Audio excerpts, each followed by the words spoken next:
우리 오늘도 말씀 나누기 전에요. 가슴에 손을 얹고 두 눈을 감고 우리 천천히 함께 고백하며 기도합니다. 주님께서 나를 부르십니다. 주님께서 나를 부르사 내게 말씀하십니다. 그 말씀에 능력이 있습니다. 그 말씀에 생명이 있습니다. 그의 말씀은 듣는 만큼 변화합니다. 말씀을 듣는 만큼 순종합니다. 이제 그 말씀 앞에 내가 섭니다. 이제 주의 말씀에 나의 마음을 열겠습니다. 주님 내게 말씀하여 주옵소서. 주님 우리로 듣게 하여 주옵소서. 아멘. 주연절 세 번째 주일입니다. 우리 1월 동안 계속해서 주연절의 절기로 예배하고 있습니다. 예수님께서 우리에게 그리스도 되심을 드러내신 의미가 무엇인지 하나하나 살펴보는 시간을 보내고 있지요. 그렇게 첫 번째 주 우리는 예수님의 세례를 다시금 돌아보았습니다. 기억나십니까? 예수님께서 세례를 받으심은요, 단지 그가 그리스도 되신 자격을 드러내고 우리에게 자랑하는 것이 아닙니다. 예수님은 이 요단강의 세례를 통하여서 요한을 우리라 부르시고 예수께서 요한과 우리가 되시사 하나님이 기뻐하시고 온전하시고 선하신 그 뜻을 함께 이루려 초대하였다 말씀 나누었습니다. 이처럼 예수님이 세례 받으실 때 일어난 놀라운 기적은요, 단지 저분이 메시아시구나 그렇게 우리가 머리로 아는 것이 아니라 일부러 나를 찾아오셔서 나와 함께 하고자 하는 주님의 초대라 우리가 이야기 나누었죠. 그리고 지난주 두 번째 주일에는요, 예수님께서 그리스도 되심이 세례 요한을 통하여 증언되는데 이것은 곧 우리가 듣는 믿음에서 머무는 믿음으로 나아가야 되는 것임을 우리는 지난주 말씀 나누었습니다. 예수님께서 두 제자에게 와서 보라 초대하시는 그곳에서요, 예수님과 함께 머무는 겁니다. 배접의 먹이 스며들며 그 그림이 더욱 견고해지고 아름다워지는 것처럼요, 말씀이 내 삶에 스며들고 기도가 내 입술에 배어들며 머무는 신앙에서 우리가 주님 앞에 부르심에 응답하며 나아갈 때 우리의 신앙이 더욱더 성숙하여지고 더욱 굳건하여진다. 지난주 말씀 나누었습니다. 그리고 이제 세 번째 주연절입니다. 오늘 예수님께서요, 우리에게 그리스도 되심을 드러내는 의미는 무엇일까? 자, 오늘은요, 예수님께서 우리에게 언제 그가 그리스도 되심을 드러내시는지 그 시기부터 하나하나 살펴보면서 그 의미를 찾아가 보도록 하겠습니다. 여러분 마태복음 말씀 한번 보고 오십시오.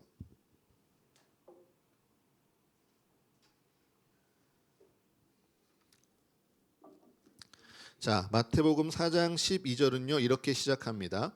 예수께서 요한이 잡혔음을 들으시고 갈릴리로 물러가셨다가.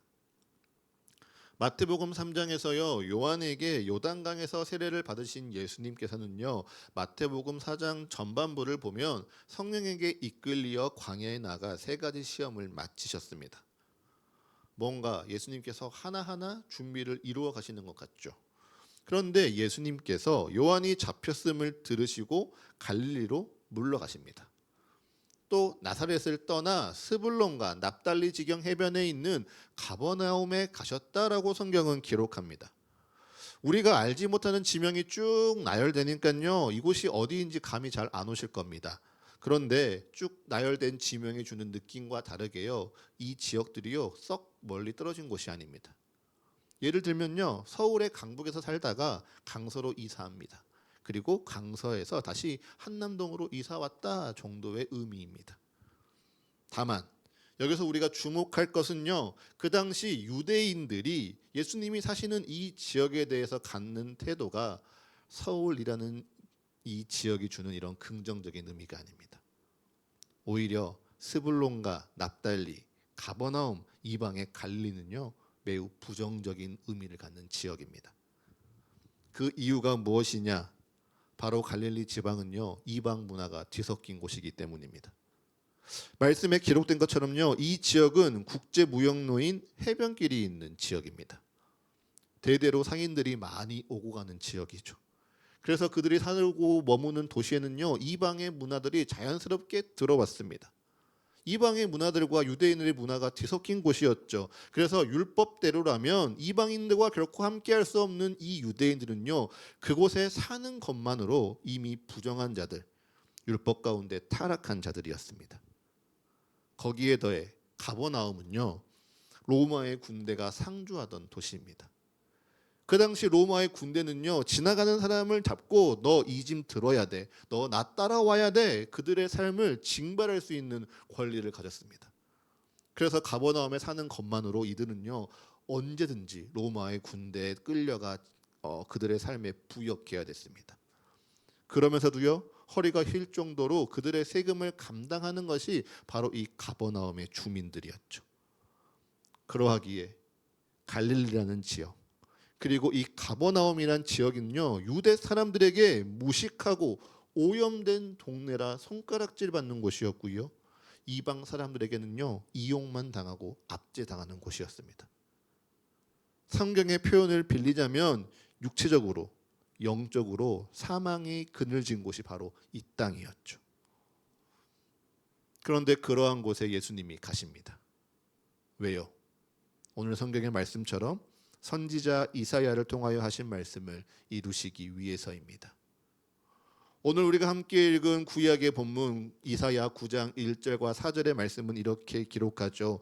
멸시를 당하는 스불론과 납달리 땅, 흑암과 사망의 그늘이 드리워진 해변길과 요단 저쪽 이방의 갈릴리에 빛이도다라는 이 말씀을 이루시기 위해서요, 예수님께서는 굳이 그곳에 가서 사셨습니다. 그리고 예수님께서 이사야에게 하신 말씀을 이루시고요, 그곳에서 비로소 복음을 전파하셨다라고 성경은 기록합니다. 여러분, 우리 마태복음 4장 17절의 말씀 함께 읽도록 하겠습니다. 마태복음 4장 17절의 말씀입니다. 함께 읽습니다. 시작. 이때부터 예수께서 비로소 전파하여 이르시되 회개하라, 천국이 가까이 왔느니라 하시더라. 아멘. 여러분, 이때부터 예수님께서요, 비로소 복음을 전파하십니다. 이때가 언제입니까? 세례 요한이 붙잡힌 후입니다. 이때가 언제입니까? 예수님께서요, 유대인들에게 멸시받고 이방인들에게 이용만 당하는 이방의 갈릴리 땅에 머무신 이후입니다. 이때부터 비로소 예수께서 복음을 전파하시며 그리스도 되심을 드러낸다, 성경은 이야기합니다. 그런데 여러분, 이 시기와 이 방법을 보면요, 세상적으로 참 미련한 방법입니다.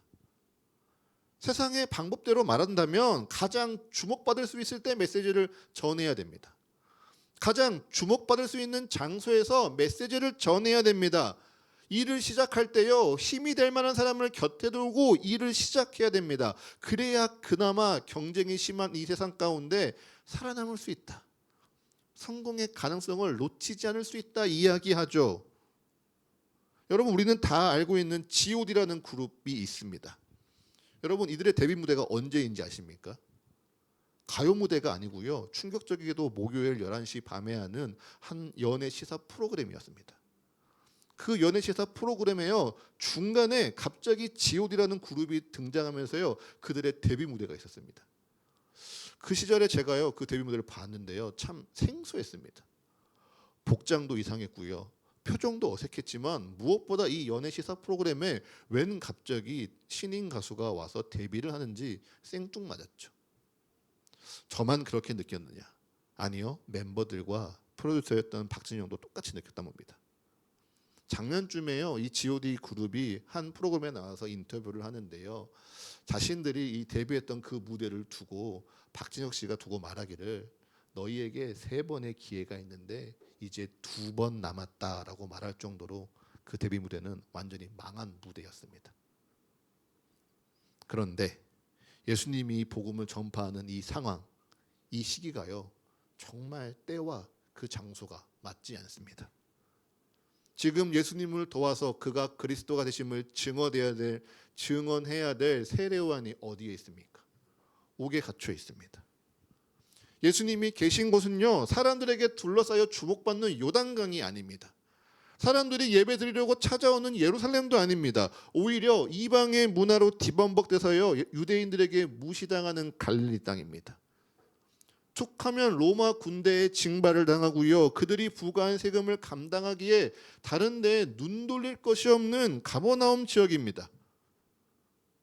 그처럼 세상에 그 어떤 도움도 받을 수 없고 가장 어둡고 캄캄한 그 장소에서요, 아무도 주목하지 않는 그때 예수님은 비로소 복음을 전파하시며 그리스도 되심을 드러내십니다. 이상하죠. 그런데 여러분, 이게 우리에게 진짜 복음입니다. 주님께서 아무 도움을 구할 수 없는 이때, 어둠만 가득하고 소망할 수 없는 그 땅에서 비로소 그의 그리스도 되심을 드러내는 것이요, 여러분, 우리에게 복음입니다. 왜요? 이때 이 땅이요, 꼭 오늘의 우리의 마음과 같기 때문입니다. 여러분, 복음은요, 결코 밤하늘을 바라보는 낭만적인 별이 아닙니다. 복음은 사방이 막히고 어둠이 가득하다, 그래서 내게 소망이 없다는 여기는 그 길 가운데 한 줄기 빛처럼 내가 발견하는 것이 바로 복음입니다. 그래서 내가 정말 더 이상 누구에게도 도움을 구할 수 없다, 내가 낙심할 때요, 주님께서 그리스도 되심이 우리에게 드러나는 겁니다. 내가 다른 사람을 찾고 다른 것을 의지할 때 안 보였던 그 빛이요, 더 이상 기댈 사람도 없고 내게 더 이상 소망이 없다 탄식하는 그때 예수님께서 내게 그리스도 되심이, 나의 구원자 되심이 드러나는 겁니다. 예수님께서 일부러 감추시고 일부러 안 보여주시는 것 아닙니다. 내가 안 봤던 겁니다. 내가 도움을 구할 사람이 있고 내가 피할 길이 있고 내가 비빌 언덕이 있으니 내가 보지 않고 내가 찾지 않던 그 빛이요, 정말 사망의 그늘진 그 땅 가운데서요, 비로소 내가 고개를 드니 예수 그리스도의 되심을 우리는 발견하는 겁니다. 그러니 혹시 내가 정말 아무 도움을 구할 수 없다 생각하십니까? 나의 상황이 칠흑 같고 어둠이 나를 둘러싸고 있다 느끼십니까? 그때가 비로소 내게 주님이 그리스도 되심을 선포하는 때입니다. 여러분, 이 시간 우리 손을 올리고요, 가슴에 손을 올리고 이 시간 함께 선포하기 원합니다. 지금이 그때입니다. 지금이 그때입니다. 지금이 주님께서 그리스도 되심을 나타내는 때입니다. 아멘. 여러분, 주님께서요, 그가 그리스도 되심을 오늘 내게, 오늘 우리에게 드러내기 원하십니다. 그러니 사랑하는 서가의 가족 여러분, 주님께서 내게 그리스도 되심을 드러내사 나를 구원하시고 나를 새롭게 하실 일들을 기대하십시오. 진정 그 역사가 내게 임하시기를 기도하십시오. 대신 그 기도가 당장 내 필요를 구하는 것, 내 간구를 들으시라는 그 요구로 가득 차기 전에요, 말씀에 다시 한번 주목해 보십시오. 우리 마태복음 4장 19절의 말씀 함께 읽도록 하겠습니다. 마태복음 4장 19절입니다. 함께 읽습니다. 시작. 말씀하시되 나를 따라오라, 내가 너희를 사람을 낚는 어부가 되게 하리라 하시니. 아멘. 예수님께서 어둠 가운데 빛으로 그 복음을 선포하시며 어둠에 낙심한 자들에게 그리스도가 되심을 드러내시고 처음 하시는 일이 무엇입니까? 바로 베드로와 안드레와 야고보와 요한에게 나를 따라오라 말씀하시는 겁니다. 지난주 요한복음 1장에서도요, 요한의 두 제자가 예수님께 찾아가서 어디에 계십니까? 라고 묻자 예수님은 와서 보라, 그들을 초대하셨습니다. 그처럼 오늘 말씀도요. 베드로와 야고보와 안드레와 요한에게요. 너희가 나를 따르라 초대하시는 것 같습니다. 단 요한복음 1장과 마태복음 4장은요. 분명한 차이가 있죠. 요한복음 1장은요. 와서 머물라. 와서 나의 삶과 나의 생각과 나의 사랑 가운데 너의 삶에 스며들도록 이곳에 머물라는 초대였다면요. 이제 마태복음 4장은요. 나를 따라와서 사람 낚는 어부가 되라. 새로운 사명으로 이들을 초대하고 있는 겁니다. 예수님께서요. 가장 어두운 그때, 내가 가장 환난 가운데 있는 그때에 내게 빛으로 찾아오셔서요. 내게 새로운 사명을 허락하시는 것이죠. 지금껏 물고기를 잡고 그 생명을 빼앗아서 나의 생명을 이어가던 그 어부의 사명에서 벗어나라. 이제 사람을 낳고 사람을 구원함으로 주께서 주시는 생명의 풍성함을 누리는 새로운 사명을 받으라. 예수님께서 그리스도가 되시사 이들을 부르시는 것이고요. 우리를 부르시고 있는 겁니다. 네, 주님께서요. 오늘 이 말씀을 듣는 우리에게 내가 너의 사명을 새롭게 하리니 너와 주가 우리가 되어 하나님의 선하시고 기뻐하시고 온전하신 뜻을 함께 이루자. 이 말씀을 듣는 그대여 나를 따라오라. 주님께서 내게 말씀하십니다. 여러분 어떻게 하시겠습니까? 주님께서 나를 따라오라 말씀하시면 네, 주님 따르겠습니다. 응답하시겠습니까? 축복합니다. 주님께서 내게 무엇을 바라느냐 물으실 때 단번에 주님 나는 이것이 필요해요 라고 기도하는 것처럼요. 주님께서 나를 따라오겠느냐 말씀하시면 예수님의 제자처럼 그물을 버려두고 주님을 따라옵니다. 결단하는 사랑하는 서가의 모든 가족들 되시기를 축복합니다. 여러분 이 결단 가운데 내가 아멘 했다고요. 너무 염려하지 마십시오. 주님께서 나를 따라오라는 말씀에 내가 순종한다고요. 내 직업, 내가 하는 일, 내 금을 다 버리고 포기하는 것 아닙니다. 내가 너를 사람 낚는 어부가 되게 하리라 말씀하셨다고요. 여러분이 다 목회자가 되는 것도 아니고요. 선교사가 돼야 되는 것도 아닙니다. 여러분의 삶의 자리에서요. 주를 따라갈 수 있습니다. 내가 맡은 일, 내가 서 있는 삶의 자리에서요. 나의 사명을 새롭게 함으로, 나의 믿음을 온전케 함으로 여러분 나는 주님을 따라갈 수 있습니다. 어떻게요? 그 따름의 비밀이요. 오늘 시편 27편 4절의 말씀입니다. 여러분 우리 27편 4절의 말씀 한번 같이 읽도록 하겠습니다.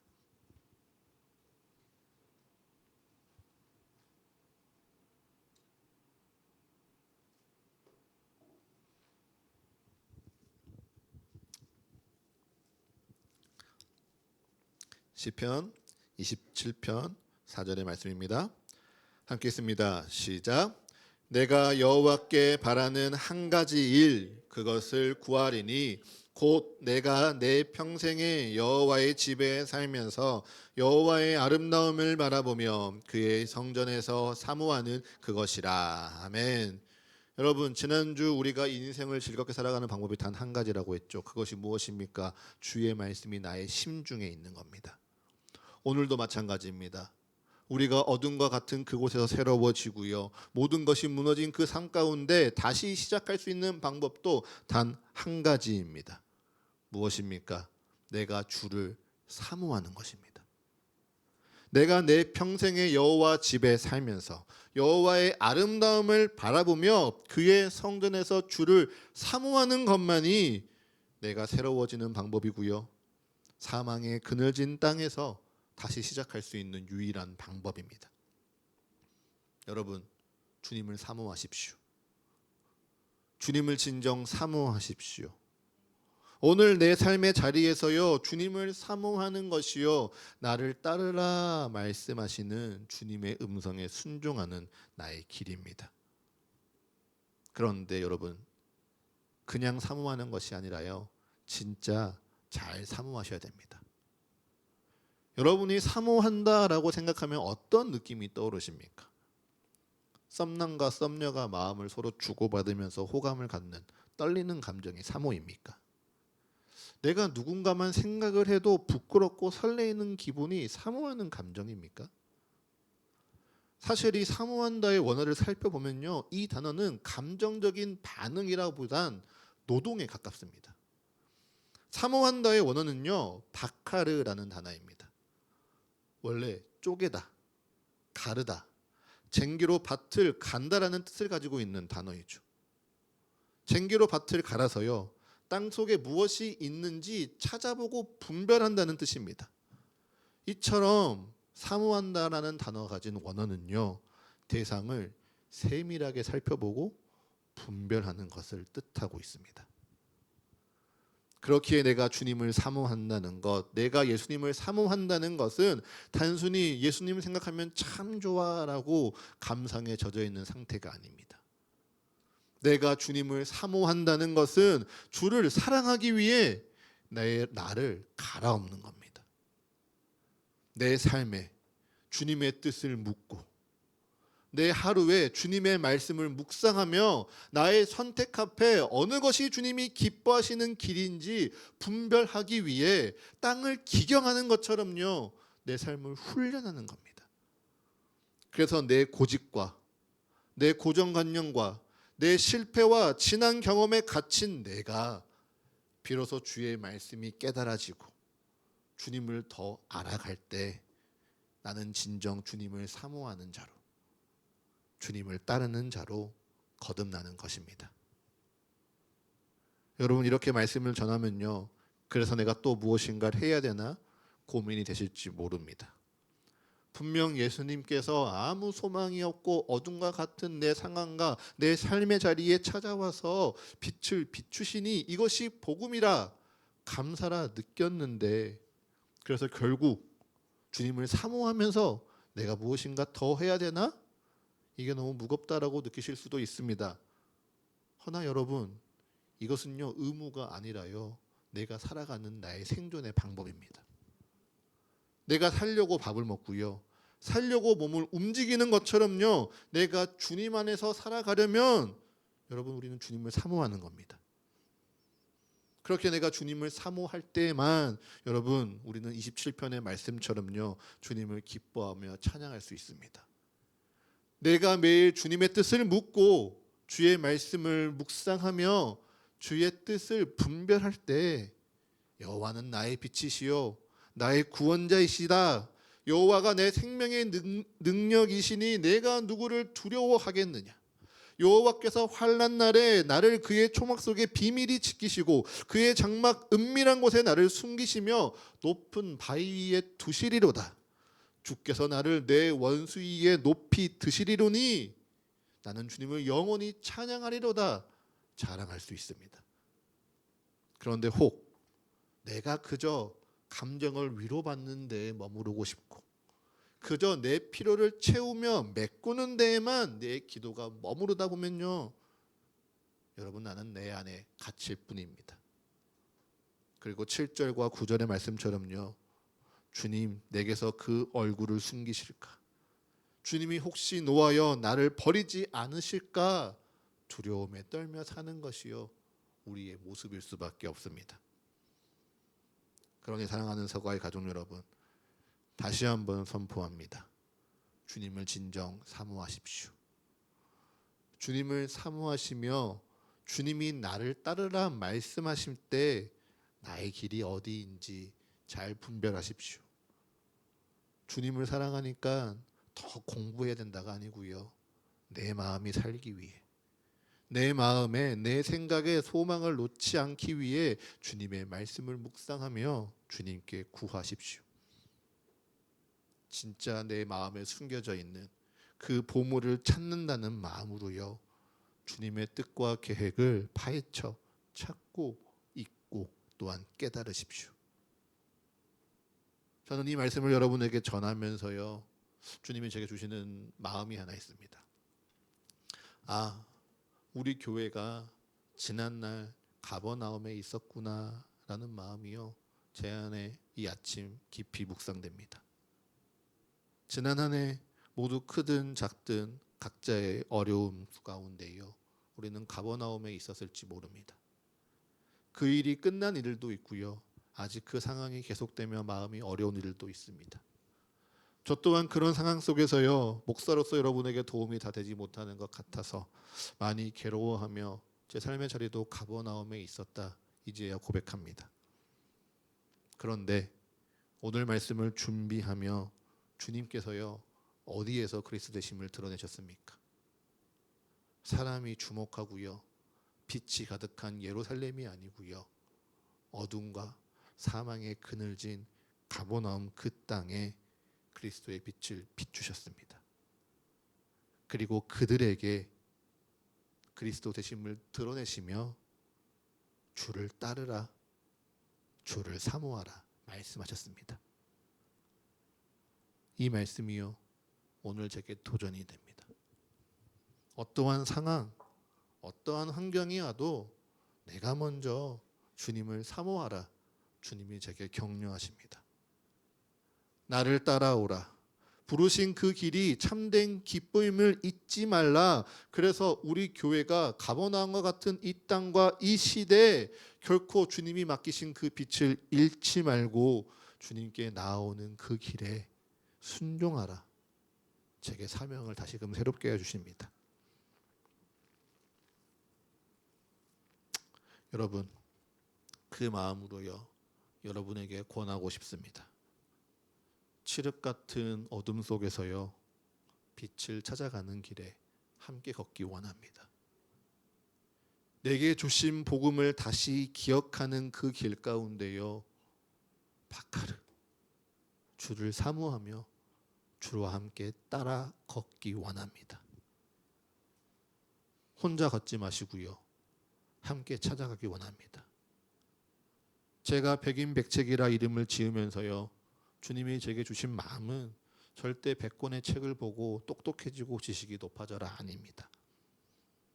100권의 책을 통해서 각자에게 주시는 하나님의 말씀을 함께 찾으라. 각자에게 주신 하나님의 뜻을 묵상케 하고 함께 분별하며 하나님의 길을 하나하나 찾아 나가라, 주님이 주신 마음입니다. 그래서 매번 똑같이 광고하면서요, 서로에게 짐이 되고 부담이 되지 않을까 마음이 무거울 때도 있지만 이것이 구원을 받는 우리에게 하나님의 능력임을 믿으며 여러분에게 권합니다.